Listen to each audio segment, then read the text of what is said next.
Okay, so here's the Zoom meeting for Physics 232C. We've finished exam 2. So now we're in the last part of the semester, one more month of the semester. Here's a kind of preview of what the course will cover in the last part of the semester. There will be 5 more chapters to go. So there's 2 chapters on optics. That's chapter 21 and 22. Chapter 21 is called Geometrical Optics.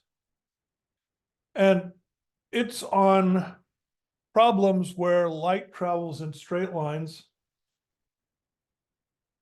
except when it hits a boundary between different materials, and then there can occur reflection and refraction. Now that has important technological applications, mirrors and lenses. So reflection is the phenomenon that occurs on a mirror. Reflection also occurs on transparent materials. Like you can have reflection from a window, or you can have reflection from the surface of a lake. Then there's refraction, which is when the light goes through a boundary, through a material surface. And the technological application of that is lenses. So that's 2 weeks, the next 2 weeks. And you've probably already started working on chapter 21. The reading quiz for that will be due Wednesday, and the problem set for that will also be due Wednesday. Now, that's a rather tricky subject, so leave yourself plenty of time to do the problems, and remember to read the chapter and take notes. Wave optics is when there's interference of waves. In other words, geometrical optics is just concerned with the rays of light, how a wave would propagate through some material.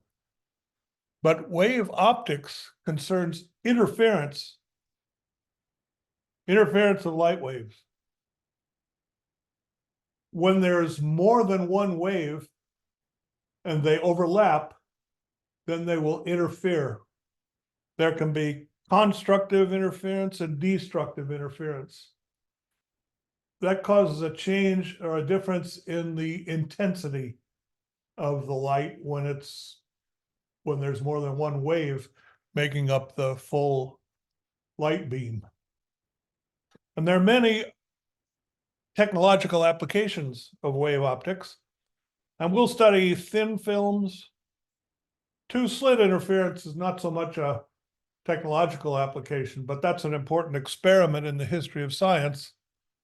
That was the experiment that proved once and for all that light behaves as a wave. Isaac Newton, who was one of the first optical scientists, never realized that. He believed light consisted of a stream of particles. But two-slit interference, Young's experiment, shows that light consists of waves. And of course, we've studied the waves of electric and magnetic fields. Diffraction. There are many examples of diffraction in both science and in technology. And that's an example of interference. Or actually, I should say, interference occurs with diffraction. That's the next 2 weeks. Then the final part of the course is modern physics, atomic physics, and nuclear physics. Modern physics will mainly study the property of photons in the photon theory of light. Light waves are actually somewhat like particles. So we'll study photons, the photoelectric effect. Photoelectric effect was explained by Isaac Newton. No, the photoelectric effect was explained by Albert Einstein. And he showed that light is quantized. And then going along this week, we'll do chapter 23 and 24 together. Going along with that is atomic physics. And maybe you've already studied the Bohr model of the hydrogen atom. The Bohr model is a simple, old, rather obsolete model of an atom, but it does describe the energy levels of atoms, at least approximately. And when atoms absorb or emit photons, there are changes in the energy level of the atom. Then we'll have exam 3. And then the final week will be chapter 25 on nuclear physics. The atom is a small positively charged object called the nucleus, surrounded by electrons. We've studied electrons before. Those are negatively charged particles. And that'll be the final week of the semester. So it's going to be very important to read the textbook and take notes. So for now, geometrical optics. In a uniform material, like empty space, or air, or water, or glass, in a uniform material, light travels in straight lines. But not where the medium changes. So for example, light travels in straight lines in air, it travels in straight lines in glass. But if you have a pane of glass, like a window, the light will change its direction of motion when it moves from the air to the glass. So in 2 possible ways, reflection and refraction.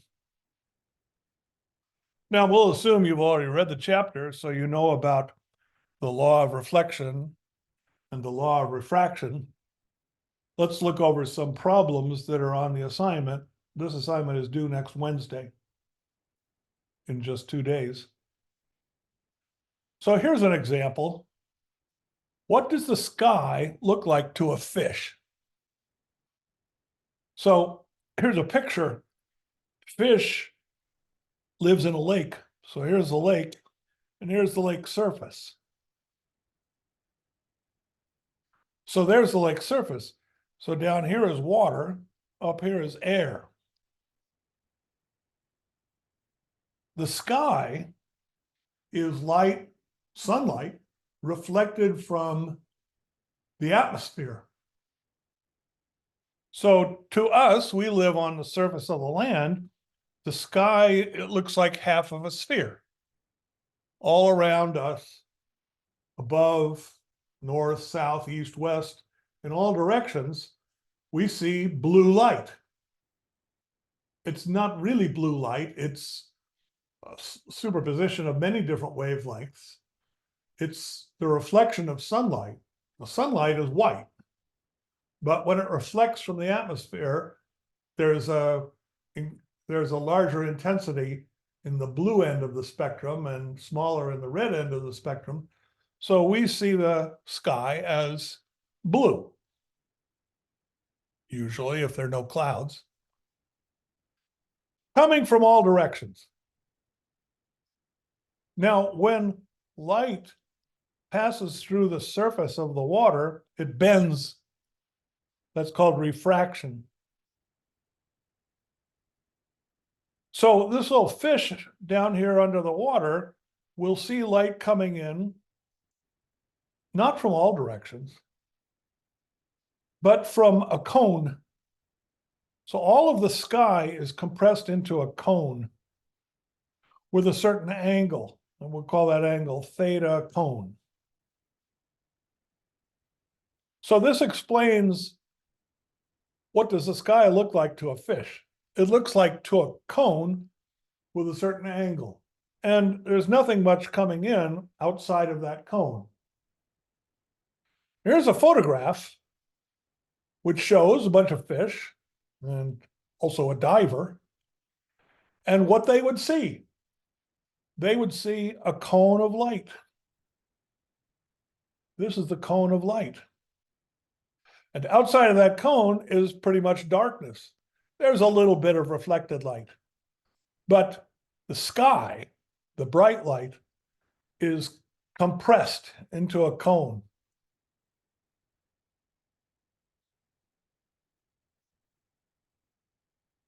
A scuba diver is hovering at a depth D below the surface at noon. So the sky is directly overhead, the sun is directly overhead. Looking up, he sees the bright sky compressed into a disk. Calculate the perceived angle between the vertical direction, that's this direction, and the edge of the bright disk, that's this direction. So we're looking for this angle. I'll call that theta. That's the angle of this cone. So that's theta sub c.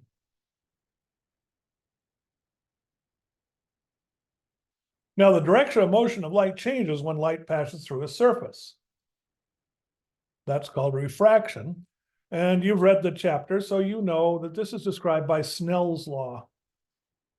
N1 sine theta 1 is equal to N2 sine theta 2, where N1 is the index of refraction in the air, N2 is the index of refraction in the water, theta 1 is the direction of motion in the air, region 1 is the air, theta 2 is the direction of motion in the water.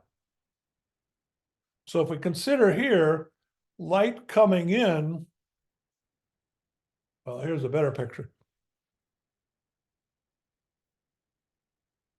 Ignore the orange lines, they're just there to guide the eye. Here's the surface of the lake with N1 index of refraction equal to 1 in air. It's a little tiny bit greater than 1, but it's close to 1. N2 is 1.33 in water. So let's suppose I have a ray of light coming in at about 90 degrees, just barely above the horizon, maybe at 89 degrees. 90 degrees would be the horizon, but a little bit above that. You have light coming in, it bends as it goes through the surface, it bends towards the normal. 90 degrees is the incident angle relative to the normal. It bends into an angle theta, which is given by Snell's law.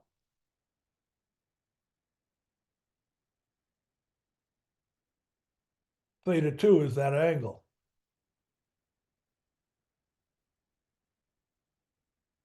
And then the light goes on down into the eye of the fish. So here's the fish. Now, there's a related optical phenomenon called total internal reflection. If light came from the position of the fish up towards the surface of the lake, it would be bent away from the normal by refraction. Again, by Snell's law. So, of course, the fish doesn't emit light, but suppose the skin diver had a flashlight and he shined the flashlight up along this direction at the angle theta 2, same as this angle.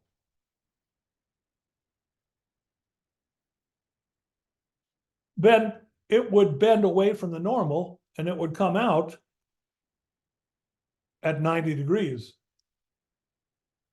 or maybe if you change the angle just a little bit, it would come out below 90 degrees, and that would be total internal reflection. Whenever light goes through a surface, part of it is reflected and part of it is refracted. Unless there's total internal reflection. In the case of total internal reflection, none of the light gets out of the water. The light doesn't go through the boundary into the air. It just reflects back into the water. And that's called total internal reflection. And that's when the angle here is less than the angle called the critical angle, where at the critical angle, the reflected light, or sorry, the refracted light comes out at 90 degrees. In other words, it doesn't really get out of the water. It just kind of goes along the surface of the water, or maybe it's a little less than 90 degrees, like 89 degrees. So this angle, the angle for total internal reflection, and this angle, the angle of the cone, are the same, as you can see from high school geometry. These are two parallel lines. This is one line cutting two parallel lines. The angles are equal. So the answer to the question, what's the cone, is the same as the angle of the question, what's the critical angle for total internal reflection? Now we see from Snell's law, when does total internal reflection occur? Well, if I just look at the little triangle here and apply trigonometry,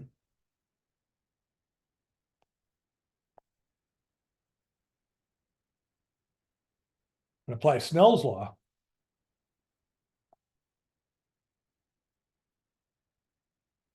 it's when sine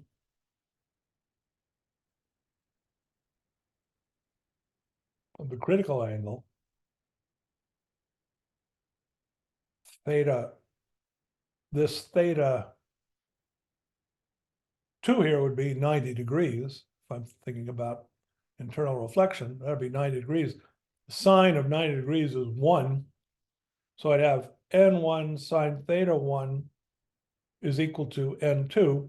So sine theta 1 would be n1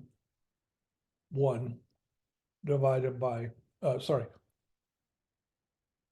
divided by n2. Here's the critical angle. You have to be a little careful, because when you're dealing with the critical total internal reflection, the meaning of theta 1 and theta 2 is reversed. So if I consider this for total internal reflection, if n1 is the air, n2 is the water, in the air, the angle is 90 degrees. In the water, it's the critical angle. So sine of the critical angle is n1 over n2. That corresponds to theta in the water, theta 1 in the water. Oh no, theta 2. Theta 2 is, region 2 is in the water. Theta 2 equals 90 degrees.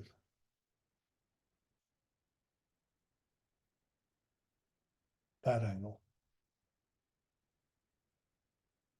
So the sine of theta 2 is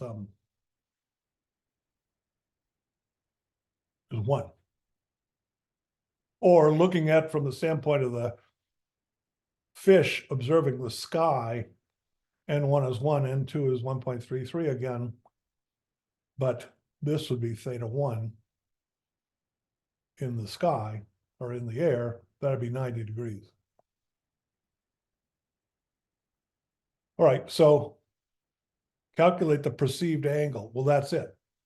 So that's the answer to the problem. Here's a reflecting sphere. Consider a reflecting ball with a radius r for which an object at distance d from the surface has an image which is 3/4 the size of the object. Calculate, well, two things. Calculate the radius of the sphere, the image location. So you're using part of the sphere as a mirror.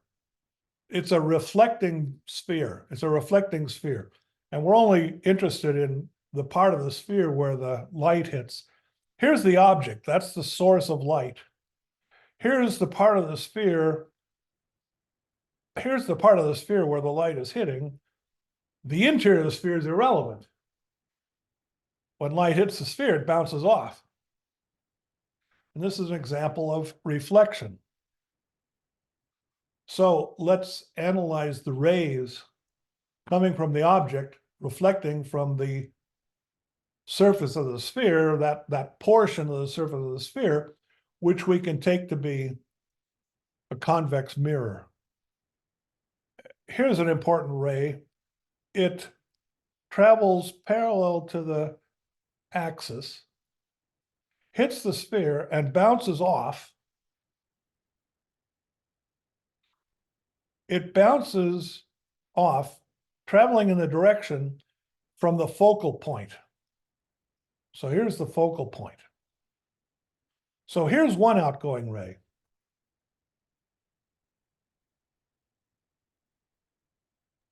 So here's an outgoing ray. And now here's another outgoing ray. A ray that comes from the tip of the object. We usually draw the object as a little arrow. A ray of light coming from the tip of the arrow to the point of the axis, the point where the sphere intersects the axis, will come off at equal angles. So here's equal angles. Here's also equal angles, but it's a different angle. And so here will be another outgoing ray. If I trace this outgoing ray back, it will intersect with the tracing of the other ray. Now, of course, these directions are not really rays of light because there's no light inside the ball. The light is all outside the ball. But if I trace the ray back into this sphere, I find directions which both come from the tip of the arrow. So you see the arrow that I'm going to see in these outgoing rays will be this arrow inside the sphere. Of course, there's no light actually inside the sphere. So that's called a virtual image. That's the image of the object. All of the light that I would observe coming away from the sphere will be in the same direction as if it came from an image inside the sphere. And that's the image. It's a bit smaller than the object. It's 3/4 the size of the object. Now, we always draw a picture before we do a problem. Well, here's a picture, and we label it. So let's label the distance from the object to the surface of the sphere. We'll call that d object, or dO. But we're told that's d 5.6 centimeters. So this we know. Let's call the distance from the surface of the sphere to the image. We'll call that d sub I. The image. So there'll be some distance from the surface of the sphere over to the position of the image. Now, in all cases, reflection obeys the law of equal angles. This can be applied to planar mirrors, and there's a section about that in chapter 21, or it can be applied to spherical mirrors. And there's a section about that in chapter 21. And in this case, it's a spherical convex. So these are some of the equations you wrote down in your notebook when you were reading the chapter. The focal point for a convex mirror is negative, and it's 1/2 the radius of the corresponding sphere.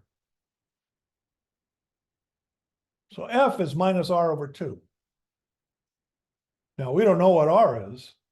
That's one of the unknowns. But calculating F, we'll be able to determine what R is. Then there's the mirror equation. 1 over F is 1 over D sub O plus 1 over D sub I. So that relates the focal length. This distance is the focal length to the object distance and the image distance. 1 over F is 1 over DO plus 1 over DI. There's a third equation, or another equation, which has to do with the magnification. We call that M. M is the ratio of the two heights. So the height of the image divided by the height of the object, H image over H object, that's the magnification. In this case, it's 3/4. So the height of the image arrow is only 3/4 the height of the object arrow. And that's related to the distances by the equation M is minus DI over DO. And you can analyze this. It's explained in the textbook. It's just a bit of trigonometry. Now, you see something important here. There are some signs.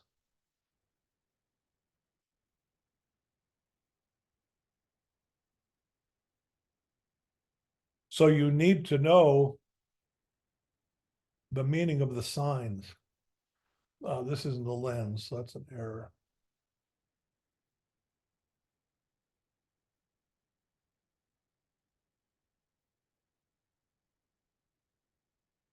This is for a mirror.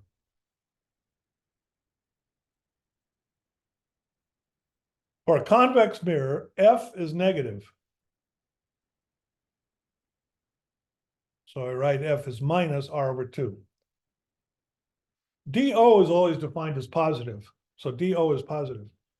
But for the case of a convex mirror with this particular set of distances, DI will be negative. Now I already see that the magnification is 3/4. So if DI is negative and it's minus DI over DO, then M must be positive. So D sub O is what's given as D. That's this distance.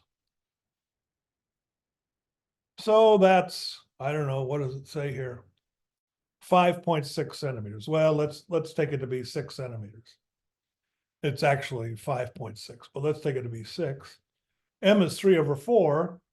That's minus DI over DO. So DI is 3/4 of 6. So that's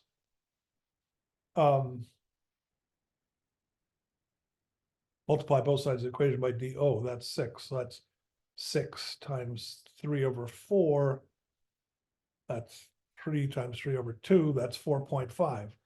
And it's negative. So DI is minus 4.5. Now, you don't have to go through all of this in order to solve the problem. What you have to go through is this. You have to say the focal length is minus R over 2, and you have to know the sign.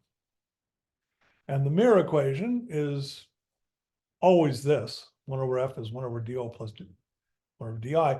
But the magnification and the magnification formula is always this. So you really just need these equations. All this other stuff is just to understand where they come from. And now if you apply these two equations, you find, well, if D0 is 6, then M is 3/4, then DI is minus 4.5. R is minus 2F.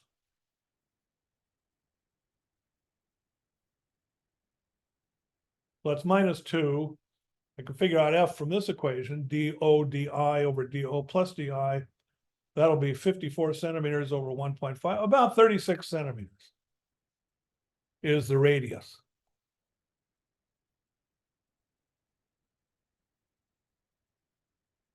And that's the answer to the question.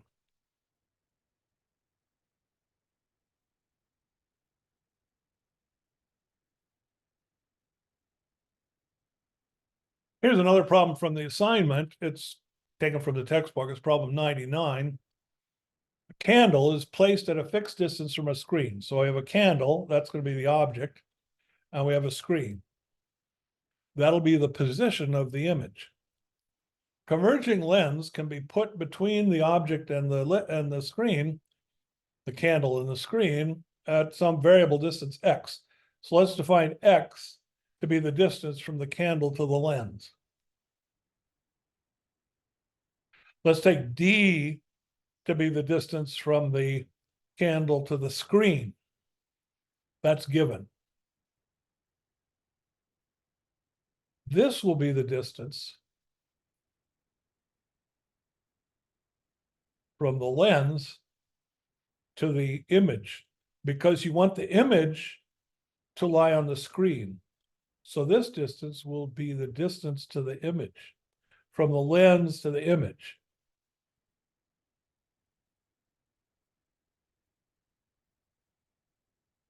This distance will be DO.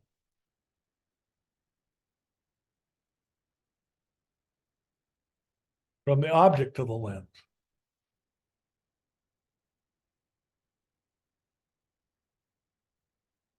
There are two kinds of lenses, convex and concave. This is a convex lens.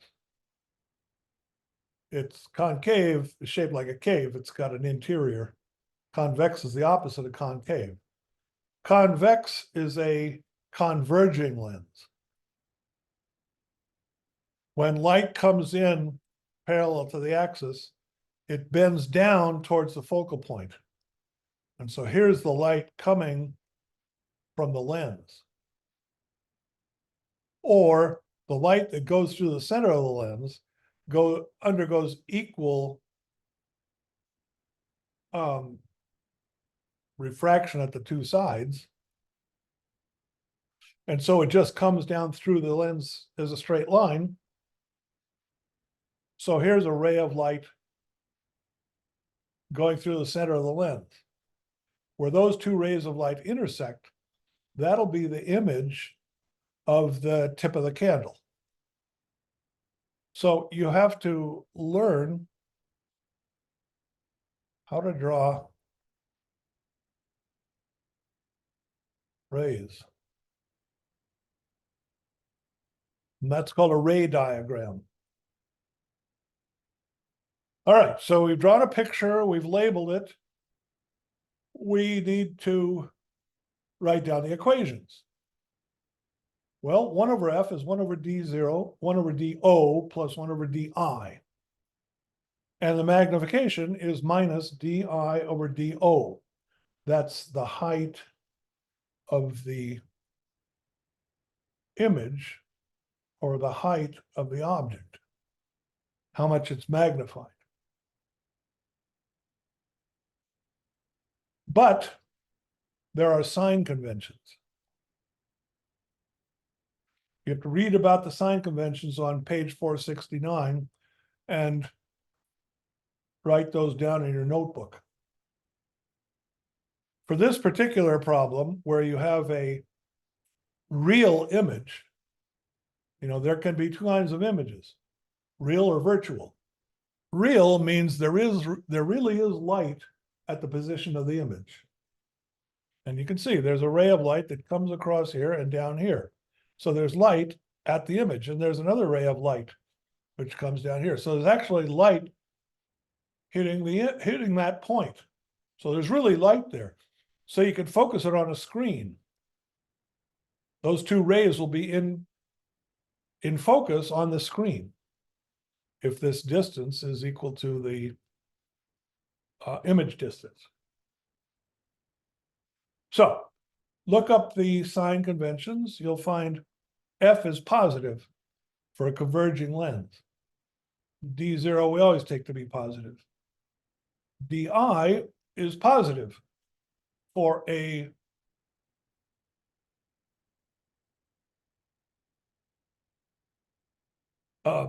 real image.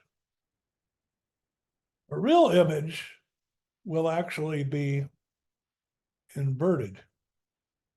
A virtual image will be upright. For this kind of problem, a real image, M is negative. So I've drawn a picture, I've written down the equations, I've identified the signs from the sign conventions on page 469. Now I have two values of M. That's part A and part B. So part A has M equals 2, part B has M equals 1/2.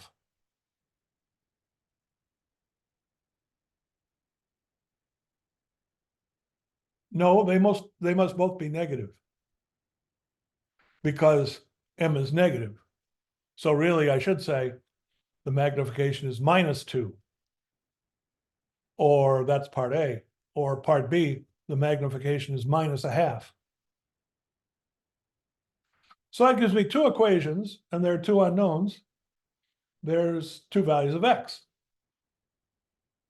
So there's a value of X for part A. So to calculate that, there's a value of X for part B. So to calculate that. And there's a third equation. What's the focal length of the lens? We're not told in the problem what the focal length is. We're just told we have a lens which we can move back and forth between the object and the screen. So the lens can be moved back and forth in this direction. It's the same lens in all cases. But its focal length is not given. So you have to use these equations with the information that M is -2 or -1 to calculate X and F. Now you do have one more piece of information, and that's the distance from the candle to the screen. So there's a fair amount of algebra to do here. You have to actually solve two problems for the two different values of M. So that's A and B.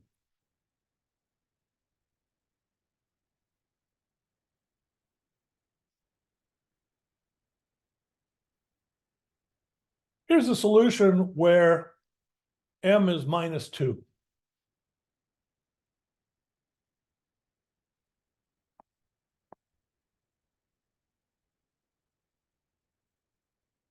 Then the candle is near the lens.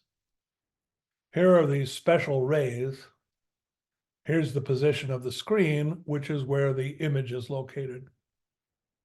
So this distance is X, that's what I'm looking for. This distance is D, that's what I'm given. I have this equation, and I have various equations. Now, I have to put all these equations together.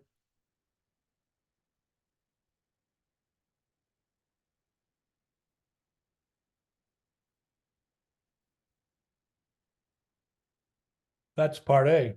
Then there's part B. This is where M is -1/2.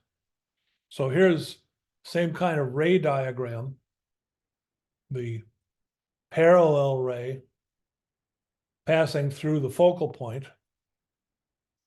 and then onto the screen. The ray that goes through the center, that's not drawn very well, goes through the center of the lens, just travels straight through. Where those two rays intersect, that'll be the tip of the image. You can see that'll be shorter because the candle is farther away from the screen. That'll give me a shorter image. In fact, with magnification a half.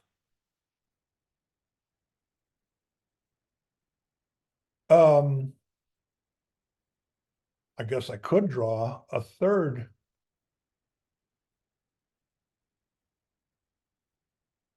I could even draw a third ray, a ray that comes down through the focal point, will then go horizontally.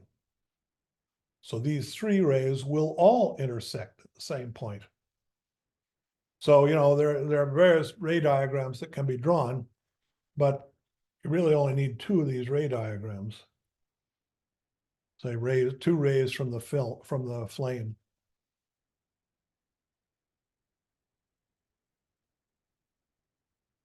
All right, so that's problem with a convex lens. Now let's go through, we're kind of running out of time, but let's go through one more example. Let's see, somebody has a question on the chat. Let me look at the question.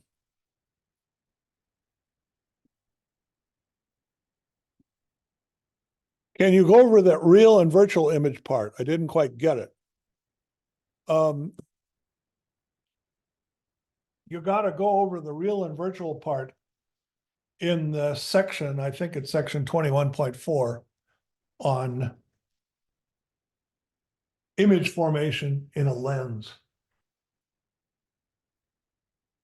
When you have image formation in a lens or image formation from a mirror, you can have two different kinds of images. You might have a real image. That means there's actually light going through that position. Or you could have a virtual image where there's no light actually going through that position, but there's light coming from the surface, say the lens or the surface of the mirror, coming in the direction as if it was emitted by a point, which is the position of the virtual image. In the case of a mirror, the virtual image is inside the mirror. It's on the back of the mirror. There's no actual light there because, you know, the mirror has a silver surface and then behind the silver surface is just darkness. So there's actually no light coming from the virtual image, but the light that's coming off the mirror is the same directionally as if it were coming from the image point. And similarly for lenses, you have real and imaginary, real and virtual images. And you really have to read the chapter and look at the figures. All right, so let's do one more example. This is problem 105. This is a case of a concave mirror. So this is what a concave mirror looks like. It's like a little cave. It's, you know, the silvery part is the inside of the cave. And the object is going to go at the entrance to the cave. So that's a concave mirror. And, you know, suppose the object is drawn here as a little arrow. Light coming from the tip of the arrow will hit the mirror surface, reflect by the law of equal angles, it'll come back down. I can trace it back to the other side of the mirror. Of course, there's no actual light on the other side of the mirror. That's behind the wall where you've mounted the mirror. So that's just a virtual ray. And I could draw other rays, and I might find an image back here on the back of the mirror. So geometrical optics, what it means is analyzing the directions of light rays by what's called ray tracing. So in this problem, again, there are two questions, A and B. You have a concave mirror with a given focal length. So you know the focal length. For some object distance, dO, there's a real image.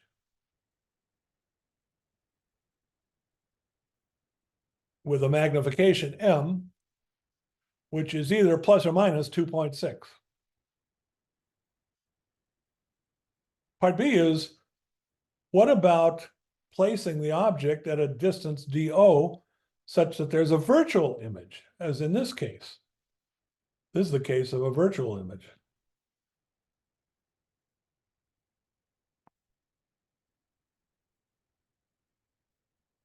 Where should you place dO so that there's a virtual image and the magnification is, I don't know, plus or minus 2.6? Or two possibilities. The magnification could be either plus or minus 2.6. And for each of those problems, you're supposed to calculate the position of the image. So that's DI. That's the position of the image. So what you're trying to answer in the case of A is, what's DI?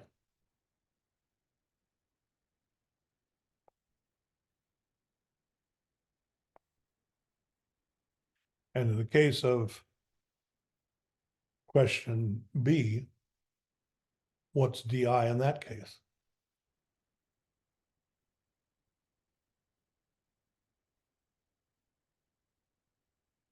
Now, we draw a picture. You're actually going to have to do two problems. You're going to have to do problem A and problem B. So you're going to have to draw two pictures. You're going to have to draw a picture for problem A, a ray diagram, and a picture for problem B, another ray diagram. And we have the equations. These are equations 21.2 and 21.3 for reflections from a spherical mirror. We always have 1 over F is 1 over dO plus 1 over DI. And we always have magnification is minus DI over dO. That's the magnification. That's the height of the image divided by the height of the object. Now, see, there's a sign here. And there's a sign in the statement of the problem. M could be minus 2.6 or it could be plus 2.6. If M is plus 2.6, then it's upright. Like here, this image is upright. This object points from below to above. The image points from below to above. So it's upright. But you can have an inverted image where the image is upside down compared to the object.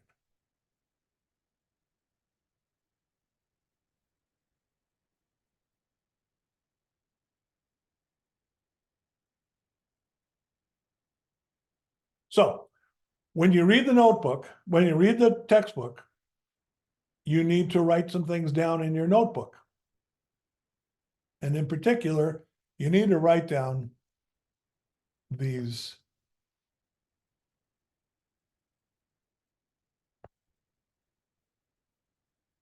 sign conventions.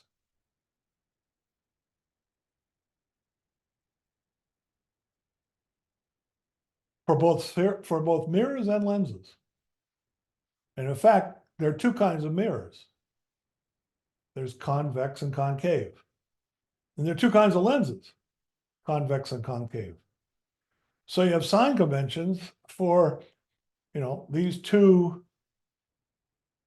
different kinds of optical instruments. And each of them have two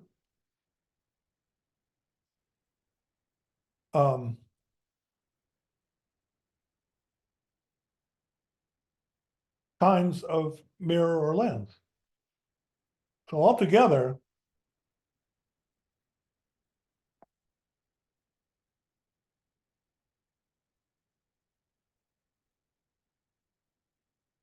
there are 4 sign conventions that you need to have written down in your notebook.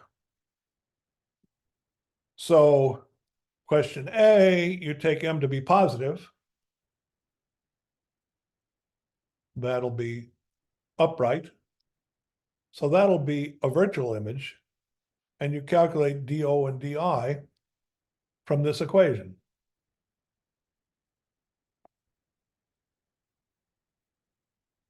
And part B, M will be negative. That means it's an inverted image. And you again apply this equation. But the sign will be different. Now, of course, you do have one thing which is going for you. You have one thing going for you. F is the same in both cases because you're dealing with the same lens in both cases. So F is given. That's 22 centimeters. So you do have to do 2 separate problems, but they have the same value of F. All right, so I guess that's everything. It's already 8 o'clock, just about, so we ought to quit.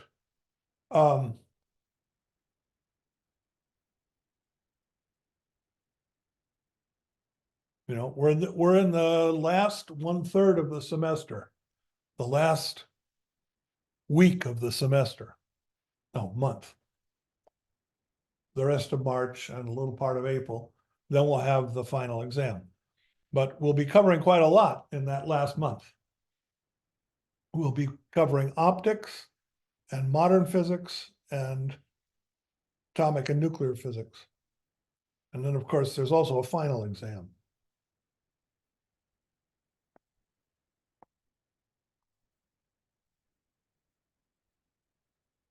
That'll be during exam week.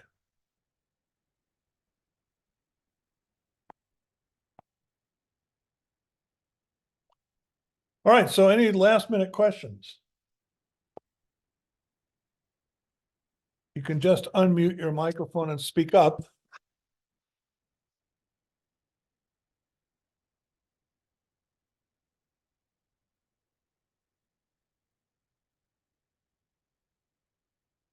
Well, then I'll stop the recording.